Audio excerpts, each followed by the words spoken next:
You want to know who holds the real power at like a massive group dinner party. You don't look at the seating chart. Right. You don't listen to who's telling the loudest jokes or, who's making the best toasts. You look at who actually pays the bill. Yeah, exactly. Who's covering the tab? Exactly. You look at who's quietly covering the appetizers, who's buying rounds of drinks for the whole table, and I mean, perhaps most importantly, who somehow managed to completely forget their wallet when the check arrives. Always happens. Always. And if you want to know who's really calling the shots in Lexington's upcoming May 19th local primary, you don't look at the campaign flyers, you don't listen to the stump speeches, you look at the receipts. You really have to. It is April 22nd, 2026, and today we are doing a special deep dive into the financial machinery of our local politics. And we have some incredibly fresh receipts to look at today, too. Oh, we really do. We're talking about the Kentucky Registry of Election Finance, or KREF, specifically their 30-day pre-primary filings. And, I mean, for anyone living in Lexington, I really cannot stress enough how critical this specific snapshot in time is. Yeah, set the stage for us. Why now? Well, we are currently watching a truly structural turnover at City Hall. Right now, 7 sitting council members are not seeking re-election. 7. 7 open seats. That changes the entire DNA of local government. Right. Which means this is not just dry accounting. This isn't just shuffling spreadsheets for political insiders. For you listening right now, whether you're, on your morning commute down Nicholasville Road or just having your morning coffee, you need to know that this is arguably the most consequential Lexington election cycle since the consolidation era restructuring. Exactly. Decades ago. And the donor class in the city, the developers, the unions, the legacy families, they absolutely know the stakes. Oh, they definitely do. The money shows it. It really does. And by the end of this deep dive, you are going to know exactly who is loading the artillery for November. Okay, let's unpack this starting right at the top of the ticket, the mayor's race. Because it is putting up some numbers that, frankly, broke my brain a little bit when I first saw them. Yeah, the mayoral matchup is giving us a masterclass in contrasting campaign strategies and really contrasting power structures. Totally. You have the challenger, Raquel Carter, facing off against the 2-term incumbent mayor, Linda Gorton. And the financial numbers here tell 2 completely different stories about how you build a political machine in Lexington today. Wait, I need to look at these numbers again because the data here is just wild. It's staggering. Carter is currently lapping the incumbent. Carter has raised $162,744. Yep. And the mechanics of how she got there are super important. She self-funded about $52,000 of that, but the rest is fueled by 448 individual contributions. And those average around, what, $235 each? Right around there, yeah. $235. Meanwhile, Mayor Gorton, the incumbent, is sitting at $38,942. Quite a gap. I mean, tell me how an incumbent mayor is trailing by over $100,000 this close to a primary. That feels like a glaring red flag, doesn't it? Well, it looks like a red flag until you understand the mechanics of incumbent fundraising. Mm-hmm.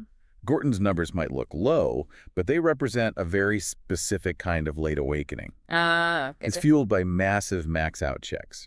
You see, Gorton doesn't need to spend 6 months knocking on doors to get 400 people to give her $200. Because she has the name recognition. Exactly. Universal name recognition. What's fascinating here is the ideological split driving these 2 very different types of bank accounts. If this race narrows down to these 2 candidates, housing policy is the absolute core cleavage for the city's future. Right. Break that down for a casual listener. When we talk about housing policy in Lexington, we're really talking about the invisible fence, right? Precisely. We are talking about the urban service boundary. Okay. Carter is positioning herself as the pro-boundary expansion candidate. She represents a push to open up new land, stuff currently zoned for agriculture or rural use. Horse country, essentially. Yeah, exactly. And bring it inside that boundary so developers can run sewer lines and build new subdivisions. Gorton, on the other hand, historically and currently holds the cautious growth line. Meaning infill. Right. Her philosophy prioritizes building upward, utilizing empty lots, redeveloping aging properties inside the footprint the city already has, rather than paving over the green space. And to be clear to everyone listening, whether you think moving that invisible fence is the desperately needed key to creating affordable housing, or if you firmly believe protecting that boundary is vital to keeping Lexington's unique agricultural identity, we aren't taking a stance on that today. Not at all. What we're doing is looking at how those two distinct philosophies are attracting completely different bank accounts. Our job is just to follow the paper trail. And when you look at Gorton's donor list, even though she's trailing in total dollars, her recent filing is an absolute who's who of legacy Lexington development and real estate. Let's hear some names. Well, for a developer, moving that boundary or getting zoning approval for a massive infill project is the difference between sitting on an empty lot and securing millions of dollars in new housing contracts. That's why they engage so heavily. Yeah, let's look at that specific list for the mayor. She's got the Tense family at Landscapers Corner, Craig Turner, Anchor Properties, Rouse Properties. Heavy hitters. Very. And she also took a maximum allowable check from retired Kentucky Supreme Court Justice Lawrence Van Meter.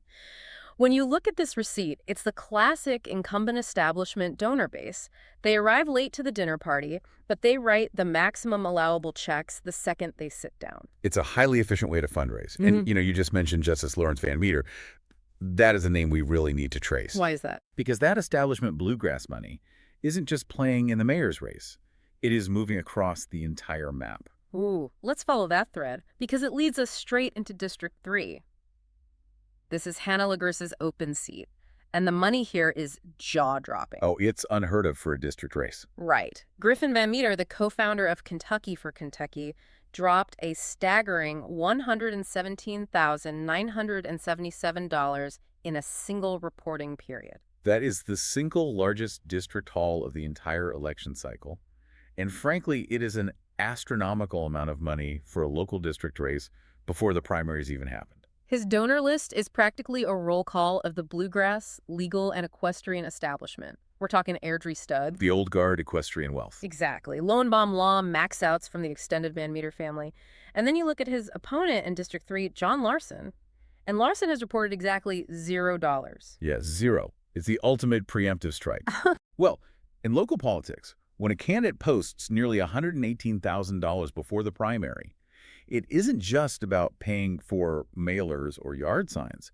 It is a psychological tactic. To scare off the competition. Exactly. It's designed to signal to the entire city and to any potential late challengers this seat is taken. Do not even bother trying to compete here. Wow. But the Van Meter financial footprint doesn't stop at the District 3 borders. This is a networked play. Griffin Van Meter, along with Jane Van Meter, also gave money to Stephen E. Holscher, who is running one district over in District 5. Wait, okay. Are local races basically becoming proxy wars for different business sectors? Like, we have this quaint illusion of neighborhood representatives, someone from down the street who wants to fix the potholes and sort out the trash collection. The traditional civic duty model. Right.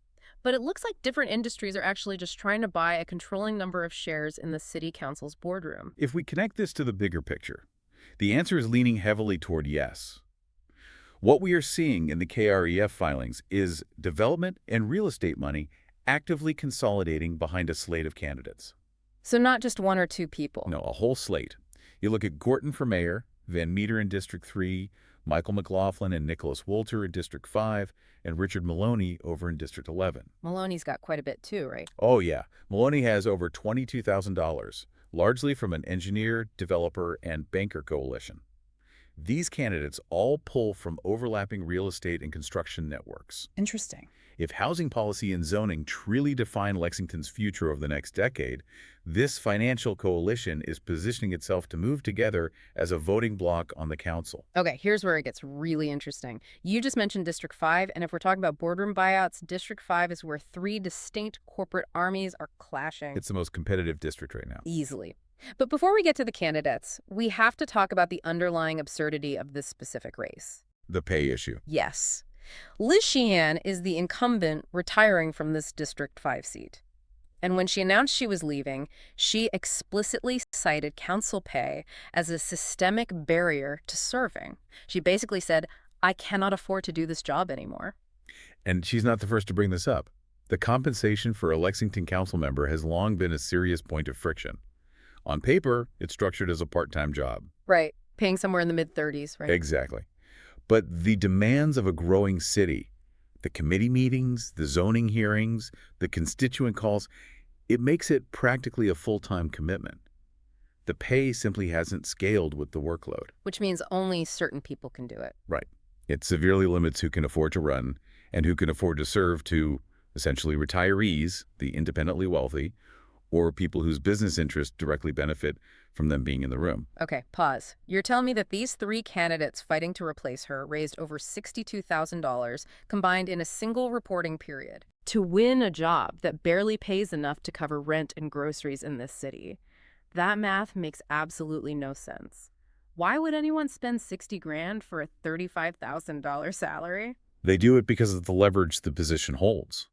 The cost of running has completely eclipsed the compensation of serving because the council makes decisions worth hundreds of millions of dollars in city contracts, zoning changes, and infrastructure investments. The return on investment for the industry is backing them. Precisely. When you look at who is funding that $62,000 war chest in District 5, you see exactly what you call a corporate buyout. You have three totally distinct sociological and ideological coalitions all hovering around the same massive funding levels. Fighting for control of that one specific vote on the council. Exactly. Okay, let's break those factions down. First, you have Stephanie Holscher leading the pack with $26,430. Her money comes from a progressive business coalition. Right, we're seeing names tied to renewables, policy consulting. And, as we mentioned earlier, the Van Meter Network. Yep. Then you have Michael McLaughlin right behind her at $19,918. His coalition is Old Line Lexington Corporate. Like the legacy wealth of the city. Exactly. The W.T. Young family, UK healthcare executives, prominent local physicians. It's a much more traditional institutional footprint than Holscher's. And finally, you have Nicholas Holter with $16,189. And his receipt is entirely local builders and developers. Back construction, Rouse Properties. Sunshine Property. Right, the people physically pouring the concrete in Lexington. For you listening at home, this is why District 5 is the race you absolutely must watch on primary night. You have the progressive policy wing, the legacy corporate wing, and the construction trades wing all on the exact same ballot line. And they all have money. Because the funding is so evenly matched and so robust, every single one of them has a mathematically plausible path to making the top two for November. It is a pure stress test of which sector holds the most sway in that specific part of Lexington right now. Okay, but with all this massive corporate cash, legacy family money, and developer syndicates flooding the city, I have to ask, is there any room left for a normal person? That's the million-dollar question. Can a pure grassroots candidate still win a seat in Lexington by knocking on doors, shaking hands, and asking for $20? Well, the data gives us two dueling models of what grassroots even means in 2026. Let's look at the at-large race. Okay, and for those listening, at-large simply means these candidates run city-wide rather than representing one specific geographic neighborhood. Right. You have incumbent Vice Mayor Dan Wu sitting on a massive $61,000 war chest. Now, Wu hasn't put any of his own money into this, and he has a deep network of 261 individual gifts. Which on paper sounds like a massive grassroots movement. It does sound like it until you look at the size of the gifts. It's a high-volume strategy, but it's loaded with max-out checks from small business owners, medical groups, and property interests. So it's a broad network, but still heavy hitters writing big checks. Exactly. Contrast that with someone like Herbert Lynn, who is also running at large. Lynn only has about $8,500, but he generated 169 small dollar gifts. Wow. That is the highest donor count per dollar of anyone in the entire KREF dataset. So Lynn is essentially running a bake sale campaign against corporate venture capitalists. That's a great way to put it. It is the pure, unadulterated micro-grassroots signature. He's asking for $50 at a time, and the math shows he's actually keeping pace in terms of sheer human support, even if the bank account is smaller. And you see a similar dynamic in District 4, right? Oh, absolutely. You have incumbent Emma Curtis, who's raised just under $3,000. She did it through 48 individual gifts, averaging about $60 each. So she's relying on who? Everyday folks. Software developers, local therapists, and union locals. Compare that to her opponent, Brenda Monarez, who has $1,000, but it all came from one single individual gift. Just one person writing a $1,000 check. You just mentioned union locals, and I want to highlight that because it is a subtle but massive storyline happening in the background of these filings. The labor play. Yes. We are seeing a quiet cross-endorsement strategy from organized labor.